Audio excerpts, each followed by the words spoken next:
황백전환 기원 천재 행사가 되는데요. 우리 민족은 옛날부터 하늘의 제사를 지내는 천재가 있었습니다. 그런데 그런 풍습이 사라지고요. 그리고 오늘 대종교의 청도 시교당에서 그동안 보존해왔던 하늘의 제사를 지내는 천재 의식을 거행을 하고요. 그리고 여기에 관해서 발표가 있습니다. 저는 환구단 천재의 성격과 의미 이해라는 제목으로 말씀을 드리는데요. 환구단 때문에 그렇습니다. 오늘 이 황백전환 기원 천재는 바로 환구단에서 이루어졌거든요. 환구단이란 말 들어보셨습니까? 또는 원구단이라고 알려져 있는데요. 조선은 1896년도에 처음으로 환구제를 거행했는데요. 그리고 그 1년 후인 1897년도에 고종이 대한제국을 선포한 겁니다. 그러니까 그 이전까지 조선은 조선이라는 국명이었었고요. 1897년에 비로소 대한제국이 됐고 그 직전에 환구제를 거행했고 그리고 바로 이때 환구단을 만든 겁니다. 당연히 우리 민족의 자주성을 표방하는 건축물이었기 때문에 일본은 우리를 식민지화시키고 1913년도에는 바로 이 건물들을 없애버리고 일부만 남겨뒀습니다. 그리고 환구단은 몇 번의 개축을 거쳤는데요. 지금 환구단 자체가 아니라 황궁우가 남아 있습니다. 저는 첫 번째로 환구단을 건립한 목적과 역사적인 배경을 말씀드립니다. 왜 환구단을 건립했을까? 그 당시 때 시대적 상황을 보는 건데요. 첫 번째는 우리 국호를 대한제국으로 변경한 겁니다. 이제 조선은 자주적인 국가이기 때문에 우리는 청나라의 제국이 아니다. 이거를 국내외에 선언하는 것이고요. 본인들이 특히 우리가 천손이라는 것을 강조하는 겁니다. 두 번째는요. 조선을 호시탐탐 노리는 세력이 몇 개가 있었는데 원래 있었던 청나라, 뒤를 이은 일본 그리고 러시아가 있는데요. 이런 외세에 저항을 하는 하나의 상징으로 환구단을 건립한 겁니다. 그리고 이미 세계는 변하고 있죠. 근대화가 된 겁니다. 그리고 세계는 보편적인 문화와 정치 질서가 있으니까 거기에 걸맞아야겠죠. 그래서 일본도 명주유신을 성공시키고 천황제를 다시 옹립했듯이 조선도 국가 명칭을 바꾸고 그리고 황제 체제를 갖출 필요가 있었던 겁니다. 그래서 이런 시도가 있었고요. 당연히 그전에 있었던 청나라와의 종속관계를 단절하고 또 그전에는 우리 천제라든가 우리의 자주적인 제사들을 많이 없애고 청나라에 연관된 제사들을 만들었거든요. 이런 것들을 과감하게 폐지하면서 청과의 완전한 단절을 껴낸 행사입니다. 세 번째는요. 시대 상황인데요. 개화 세력들이 있습니다. 그리고 백성들도 이제는 예전과 달라요. 우리 민족이 좀 더 자주적일 원하고요. 그리고 계급 모순이죠. 백성들도 좀 잘 살게 해달라는 그런 강렬한 욕구가 있었고요. 백성들도 인권을 보장해야 된다는 이런 주장들이 많이 나오게 된 겁니다. 여러분 잘 아시겠지만은 갑신정변, 그리고 동학농민혁명, 갑오개혁 이런 것들이죠. 그리고 갑오개혁이 추진되고 나서 진행되는 동안에 생긴 것이 바로 독립협회가 1896년도에 비자주적인 영문을 부숴버리고 지금 서대문자리죠. 독립문을 세운 겁니다. 이런 과정 속에서 당연히 갑오개혁, 즉 갑오경장에서는 우리 전통 제사를 부활시켜야겠다고 여러 가지 의례들을 만들었고 그 중에 하나가 바로 하늘의 제사를 지내는 환구제였던 겁니다. 네 번째입니다. 외척 세력이 너무나 강하죠. 민비를 비롯한 외척 세력들 그리고 유림들, 사대부들 그들의 권력을 좀 약화시킬 필요가 있어요. 왜 그러냐면은 여러분들의 생각과는 달리 조선조는 실질적으로 사대부들의 나라거든요. 왕권이 강화가 될 필요가 있었던 겁니다. 그래서 고종입장에서는 왕권도 강화시킬 겸 왜 그러냐면은 대한제국의 황제가 되니까 상대적으로 왕의 권위가 올라가는 것이죠. 이런 여러 가지 목적을 갖고 환구단을 만들게 된 겁니다. 그 시대 상황을 제가 한번 국제적으로 살펴보죠. 이미 양요가 있었습니다. 프랑스에 의한 병인 양요, 그리고 미군에 의한 신미 양요가 있었죠. 그리고 1875년에 운영화 사건 때문에 우리가 굴복한 겁니다. 그래서 1년 후인 1876년도에는 강화도 조약이 맺어지면서 우리는 비자발적으로 개헌하게 된 것이죠. 그리고 내부에는 모순들이 엄청나게 폭발하는 겁니다. 그런 과정 속에서 이모군란, 갑신정변, 그리고 농민혁명으로 들어가게 되는 거죠. 질서는 변해야 되고 새로운 사조를 받아들일 필요가 있었고 서양 여러 나라들이 갖고 있었던 인권에 대한 문제도 조선은 나몰라라 할 수가 없었거든요. 이런 것들이 결과적으로 환구단을 건설하는 시대적 배경이 됐던 겁니다. 갑신정변에 대해서는 그다지 좋은 평가를 받지는 못해요. 왜냐하면 그것이 일본과 연결이 됐고요. 결국 일본에서 식민지가 됐고 그리고 갑신정변의 주도 세력들의 일부가 친일파로 전락했기 때문에 우리 역사에서는 갑신정변을 낮게 평가하는 경향이 있지만 그렇지는 않습니다. 갑신정변이 비로소 말 그대로 문벌 폐지, 인민의 평등권, 국가의 자주성을 강조한 겁니다. 실패로 돌아갔지만. 그래서 그때 제안했던 많은 내용과 정책들이 그 이후에 농민혁명 그리고 갑오개혁 뒤를려서 독립협회까지도 쭉 연속이 되는 거죠. 그래서 갑신정변을 저는 높이 평가하고 있는데 이런 것들이 그때 시대 상황에 있었다 말씀을 드리는 겁니다. 참 놀라운 일이에요. 그전에는요, 중국 관련 제사들이 있었어요. 기가 막히죠. 임진왜란 때 원병으로는 장수와 병사들을 위한 선무사라는 것도 있었고요. 심지어는 바로 직전이죠. 이모군란 때 온 오장경을 위한 정무사라는 제사도 있었어요. 이때 과감하게 이런 비자주적인 제사들을 없애버리고요. 갑오경장 때, 즉 갑오개혁 때 정식으로 국가에서 제천 행사를 복원시키자. 환구제가 복원이 된 겁니다. 그래서 이미 대한민국이 성립되기 이전인 1895년도에 환구 건축 청원서라는 것을 내각에 제출하면서 분위기는 무르익었던 것이죠. 그리고 아시는 것처럼 1895년도에 시모노세키 조약, 즉 청일전쟁에서 승리한 일본이 주도해서 시모노세키 조약이 맺어졌고 이 조약의 1조 1항은 조선은 자주 독립국이다입니다. 그러니까 일본은 청나라의 종속적인 나라가 아니라 자주 독립국이라는 선언을 국제적으로 확인한 다음에 이제 서서히 그들에 의해서 조선을 병합시키는 정책을 추진하게 되는 것이죠. 그리고 다음에 독립협회가 결성됐고 그 다음에 대한제국이 선포됐습니다. 저는 이 부분에 관해서 개별적인 논문도 있는데요. 이거 뭐 상당히 중요한 것이죠. 어쨌든 대한제국이란 나라가 선포되고 그 다음에 11월 17일에는 환구단 행사를 벌이면서 우리는 하늘의 자손이다. 그리고 황제국이란 것을 국내외 선포한 겁니다. 이게 환구단이 건립되게 된 국내외적인 배경입니다. 자, 이제는 단계를 이렇게 보겠습니다. 환구단 건립의 역사적 명분과 배경. 이 전장에서는 주로 환구단이 배경인데 그 시대 상황이고요. 이제는 역사적 명분과 역사적 배경을 살펴보는 겁니다. 저는 이런 질문을 해요. 우리는 천손민족인가? 지금 일부 사람들은 너무나 당연한 것이라고 여기고요. 대부분의 사람들은 그 말의 의미조차 모르고 있습니다. 천손 특별한 것 아니죠. 하늘의 자손이니까 그만큼 자주성과 정통성이 강하다는 주장이고 이런 주장은 전 세계의 모든 집단들이 늘 하는 겁니다. 그런데 정작 우리는 그런 것들을 의식하지 못하고 있는 것이죠. 좀 안타까워요.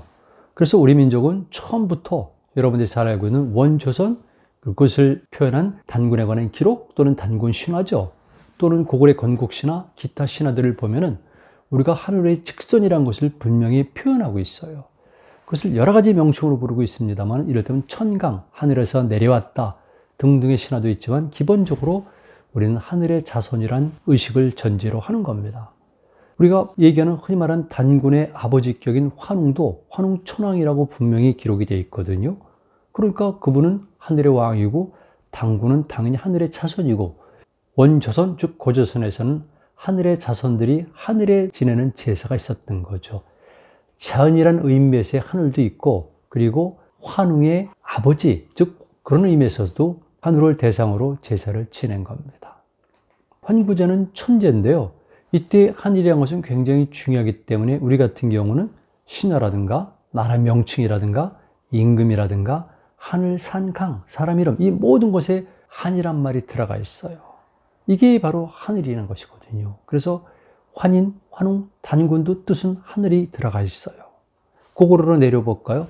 당연히 고구려를 세운 추모죠. 고추모 또는 주몽이죠.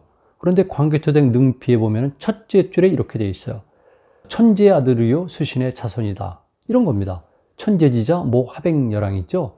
그리고 그 다음 줄에 가니까 아시 황천지자 모 하백열왕. 나는 황천의 아들이고 어머니는 하백이란 수신의 딸이다.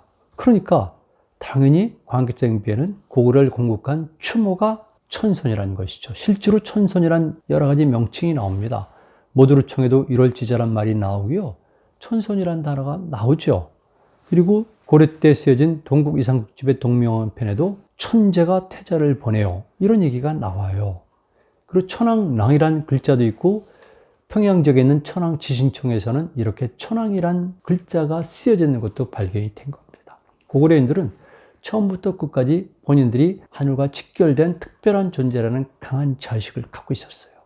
이게 우리 민족이거든요. 여러분들이 보는 것처럼 이렇게. 그리고 바레인들도 일본에 국서를 보내는데 초기에 국서에 보면은 천손이라고 불렀어요.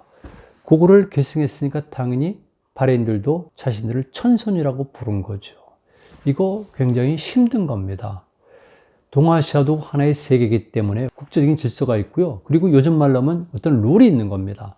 함부로 그런 명칭을 쓸 수는 없는 거죠. 그런데 고구려는 그렇게 강하게 주장할 수 있을 정도로 국력도 강했고 명분도 있고 실력도 있었다는 겁니다. 그리고 발해도 당연히 천손이라고 그랬었죠. 중국은 황제, 일본은 후에 천황, 우리는 처음부터 이렇게 천황 또는 천재 이런 명칭을 사용했던 겁니다. 그거를 우리가 잃어버리고 그리고 잊어버렸던 것이죠. 흉노인들도 당연히 임금을 탱그리 고도, 이때 탱그리는 천이고요, 고도는 자예요. 탱그리 견어죠. 육당 최남선 선생은 이때 탱그리를 단군이라고 해석을 했죠. 그리고 여러 가지 기록을 볼 때 당연히 고구려 여러 가지 그런 의미에서 제사를 지냈고요. 이런 것들은 국가 제사 일종이기 때문에 백제에서도 제천 행사를 했고요. 신라 가야도 당연히 제천 행사를 했습니다. 그래서 고대 국가 시대에 우리는 강한 자의식을 바탕으로 해서 하늘의 제사를 지냈던 것이고 이것 조금도 이상한 게 아닙니다. 당연히 그 뒤를 이어서 발해도 마찬가지고 그리고 통신라 고려까지 이어졌는데 고려에서는 천지와 함께 팔관회라는 것이 있었는데 팔관회는 불교의 연등회와 달리 토속신앙을 모시는 것과 연결이 되어 있다고 합니다. 일부 사람들이 연구했는데 역시 고려 때까지도 천재 행사를 했다고 그러고요. 다만 조선에 와서 이것이 문제가 됩니다. 여러분 아시겠지만 조선이란 국명 자체도 우리가 생각하는 것처럼 꼭 긍정적인 것은 아니거든요. 기자의 조선을 얘기하는 것이지 우리가 알고 있는 것처럼 단군의 조선을 뜻한 것은 아닙니다. 이건 분명히 드러나요. 그렇지만 단군에 관한 자의식이 있었기 때문에 고려를 이어서 조선도 건국 초기에는 단군에 관해서 의미를 상당히 부여했습니다. 이런 사대부들의 성리학적인 세계관이 투영되기 전이니까 가능했던 것이죠. 그래서 보시는 것처럼 태조 때 하류는 조선의 단군을 제사할 수 있도록 청하는 겁니다. 그리고 태종 때에 가면은 예조에서 이런 얘기를 해요. 단군은 실로 우리 동방의 시조인이 마땅히 기자와 더불어 함께 한 사당에서 제사 지내야 합니다. 이것도 저로서는 불만이지만 어쨌든 중요한 것은 그래도 단군을 제사 지내야 된다는 주장을 하게 되는 거죠. 그리고 세종 때 오레이가 완성되면서 원구를 폐지하게 되고 제천의례가 중단이 됩니다.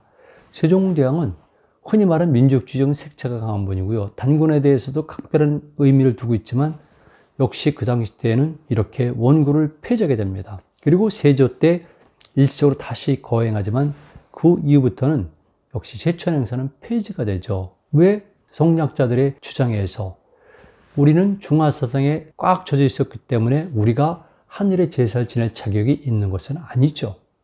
이해하기 힘들지만. 그래서 모든 행사들, 서적들, 심지어는 지방의 조그만 행사들도 축소가 되고 이것은 민간 영역으로 넘어가면서 우리가 흔히 말하는 민속 그리고 무속으로 변질된 겁니다. 이렇게 내려오다가 드디어 갑오개혁을 전후로 해서 본격적으로 공식적으로 등장하게 된 것이죠. 신라의 솔고가 그랬다는 단군의 어진인데요. 대종교가 보관하면서 지금까지 전해져 내려오는 겁니다. 하늘의 제사를 지내죠. 당연히 세상에 하늘이라든가 특별한 자연현상 아니면 특별한 동식물과 연관시키지 않는 집단이 세상에 어디가 있겠습니까? 자기 조상들이 태어난 곳, 자기 조상들 아니면 현재 자기가 살고 있는 것이 가장 의미가 있는 것이고 이 우주의 중심이라는 중심사상, 즉 우주축이죠. 이런 생각을 안 가진 집단이 그리 많지는 않거든요. 그런데 우리는 최소한도 500년 동안은 그런 생각을 갖지 않았다는 겁니다. 얼마나 부끄러운 일입니까? 그래서 지금 여러분들이 보시는 것이 바로 현재 남아있는 환구단의 황궁우입니다. 이런 건물이 지금 조선 호텔 그리고 이런 건물 사이에 끼어 있는 것이죠. 그리고 이런 건물이 있는 것조차도 사람들은 모르고 환구단도 환구제도 잘 모릅니다. 심지어는 대한족이라는 용어가 왜 탄생했는지도 모르고 있어요. 그런 우리가 민족주의자라고 얘기를 할 수가 있고 그리고 일본을 그렇게 비판할 수가 있겠습니까? 자격이 없는데. 그래서 특히 일부 사람들이 여기서 제사를 지내는 겁니다. 적어도 과거에는 우리 민족은 천재 아들이고 천선이란 자의식이 강했다. 이거 강해야 되는 겁니다. 미국 같은 나라도 자기들이 특별한 집단이라고 주장을 하거든요. 자긍심이 중요하잖아요. 여러분들도 집에서 자녀들을 교육시킬 때 그러지 않아요? 근데 정작 우리나라, 우리 민족에 대해서는 잘 모르고 있어요. 자, 이제 마지막입니다. 환구단이라는 게 뭘까? 제가 그걸 공간과 구조로 나눠서 의미를 분석해 봤어요. 특별한 곳이죠. 그럼 고대사에서는 이런 것들이 특별하거든요. 모든 것이 중요해요. 공간이 중요해요. 이건 제 이론이 아니라 많은 공간 이론가들이 얘기했고, 특히 오늘 강의와 연관된 것은 주로 멀체 엘리아데라는 최고의 종교학자가 주장한 성속 이론, 원형과 변형, 이런 이론이에요. 가장 중요하죠. 그래서 이런 것을 만들게, 어떤 특정한 공간에 특별한 건축물을 만들 경우에는 우리가 아는 다양한 상징, 남들이 모르는 다양한 상징, 운유, 이런 코드로 가득가지 장식이 되는 거죠. 그래서 이거를 의미를 찾아야 돼요. 여러분들은 다빈치 코드는 잘 아시죠? 그리스도 신화는 잘 아시죠? 포세idon이 들고 있는 삼지창의 의미는 잘 아시죠? 근데 왜 우리 거는 모르죠? 여러분은 도대체 누구의 자손입니까? 그래서 제가 이런 것들을 알려드리는 겁니다. 그렇죠? 당연히 천재가 이루어진 장소는 태백산정 신단수와 태백산 꼭대기 신단수 밑에 있고, 그리고 거기가 신시가 돼요. 위지 신시인 거죠. 이런 것들에 바로 중요한 기념물 또는 기념 건축물이 세워지는 겁니다. 너무나 당연하죠. 그래서 사료에 보게 되면 이렇게 삼안전에도 보니까 삼안에 이런 것들이 있다는 것. 여러분 교과서에서 배운 소도가 일종의 신시에 해당하는 것이죠. 그리고 이런 태백산에 해당하는 장소, 즉 우주산에 해당하는 장소에는 당연히 천재를 지냈죠. 지금도 남아있어요. 백두산, 거기서 천단 제사 지내는 장소 있었잖아요, 원래가. 근대 말에도 올라가서 사람들이 보고서가 나오고요. 그리고 최근에 중국 정부가 이저 샅샅이 조사하면서 어마어마한 구석귀족들이 있다는 것도 밝혔고, 여진인들이 사용했던 천당도 찾아냈어요. 우리가 구월산에도 있다고 그래요. 저는 못 가봤거든요, 구월산은. 또 태백산, 황지 있죠? 거기는 당연히 제천단이 있어요. 그리고 강화도에 가면은 마리산 제천단이 있습니다. 여러분 잘못 알고 계세요. 만이산 참성단이 아니라 마리산 제천단입니다. 머리, 제천단, 하늘의 제사를 지내는 것, 이것이 원명칭이고요. 그리고 변질된 용어가 만이산 참성단입니다. 도교식이죠. 이거 구분 못하고 있어요. 또 한 번 말씀드리는데, 다들 그런 건 아니지만 많은 사람들이 우리는 민족주의자고 우리 민족 문화나 역사에 대해서 관심이 있다고 주장들 하잖아요. 그렇지는 않아요. 객관적으로 비교해야죠. 일본이나 중국이나 다른 집단들이 자국의 역사나 자국의 민족이나 자국의 신화에 대해서 관심 갖는 것과 비교할 때 우리는 부족하죠. 이건 사실입니다. 자, 제가 고구려를 한번 예를 들어 봤어요. 제천단이라면 당연히 고구려에게도 있었을 것이고, 그 모델 중에 하나를 저는 장군청이라고 보고 있는데, 저는 기본적으로 장군청을 신전으로 봐요. 이 부분은 따로 제가 쓴 논문들이 있으니까 오늘 강의에선 원론만 말씀드리는데, 역시 장군청은 해모수와 유아부인 그리고 시조인 고주몽과 왕비를 모신 곳이다. 보시면 됩니다. 그림을 보여드릴게요. 이런 구도예요. 이게 철저하게 3의 논리로 되어 있거든요. 천부인세계 3이죠. 전부 다 3이죠. 천부경도 3이죠. 3의 신고도 3이죠. 3입니다. 이렇게 철저하게 완벽한 3의 구도로 되어 있다는 것 말씀을 드리고, 아, 이런 장소에 이렇게 세워졌구나. 제가 환구단의 구조를 살펴볼 때 이렇게 의미를 찾아내는 기준입니다. 내부도 있지만은 외형에서 형태, 표면, 구조, 재료 등을 종합적으로 파악해야 되는 거죠. 환구단은 이렇게 크기가 나와 있습니다. 그런데 모양이 중요해요. 원형이고 단주위로 둥글게 돌과 벽돌로 담을 쌓으니까 이것을 바로 우리가 주장했던 천원 지방을 상징한다고 보는겁니다. 하늘은 둥그랗고 땅은 네모났다. 이렇게 되는 거죠. 그런데 저는 여기 한 술 더해서 탑이 가지고 있는 윗부분을 꼴빼죽한 곳 따지게 되면 장군청처럼 원방각의 구조가 아닐까라고 생각하는데, 이 부분은 제 논문에 상세히 표현했습니다. 이것이 환구단의 일부고요. 현재도 동일한 모습으로 남아 있습니다. 그리고 1907년도로 추정되는 사진인데 보니까 왼쪽, 오른쪽에 있으면서 이 전체가 환구단에 해당이 되는 겁니다. 그런데 오른쪽 지역은 전부 다 없어져 버린 거죠. 아마도 1913년으로 추정이 됩니다. 이게 고구려의 국내성 있지 않습니까? 무려 420년 동안 고구려가 대국가로 발전하는 산실이 됐던 것이죠. 국내성에 있으면 그 뒤편에 있는 환도산성이 있습니다. 일종의 방어성인데요. 또 임시수도 역할도 했고요. 거기 환도산성에 가니까 궁토에 건물들이 들어선 초석들을 발견했는데 팔각으로 되어 있어요. 당연히 여기에는 제사용 건물이 있었죠. 또 보여드립니다. 이게 기쿠치성인데요. 큐슈의 중부의 서쪽에 가면은 있습니다. 기쿠치 지역이 있는데요. 여기에는 백제인들이 쌓은 산성이 있습니다. 663년 백강 또는 백총강 전투에서 백예연합군이 나당연합군에게 대패합니다. 큐슈 중서부 지역에 있는 기쿠치 성입니다. 발굴한 데 장소를 중심으로 해서 다시 일본 사람들이 건물을 만든 건데요. 이렇게 팔각 건물로 되어 있잖아요. 환구단에 남아있는 그 건물과 동일한 형식으로 되어 있는 거죠. 3층에 팔각으로 되어 있는 겁니다. 천제는 이런 식으로 진행이 됐다. 이걸 역사 속에서 찾아본 겁니다. 그리고 환구단 추정에 배치던데 이런 구도로 되어 있어요. 이게 바로 석고예요. 돌북이죠. 미학적 가치가 뛰어나다고 평가받는 건데요. 이런 부속 물질들이 있습니다. 그리고 제사를 지낼 때 보니까 1층, 2층, 3층으로 나눠가지고 각각 제사를 지냈는데 특히 3층을 보니까 이렇게 북두칠성, 5성, 28수 해가지고 쭉쭉쭉쭉 해가지고 이를테면 명산의 성황까지도 제사를 지내거든요.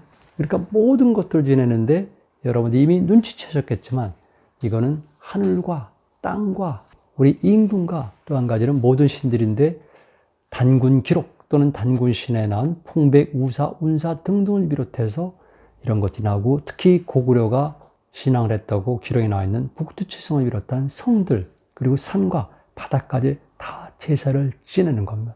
야심찬 사업이었는데요. 이것이 꼭 옳은가? 그건 판단할 수는 없죠. 왜 그러냐면 국가가 전망의 위기에 있을 때 엄청난 돈을 들여서 이런 것들을 건설하는 것이 옳을까? 아니면 군비를 확장하는 것이 옳을까? 이건 생각해 봐야 되는 거죠.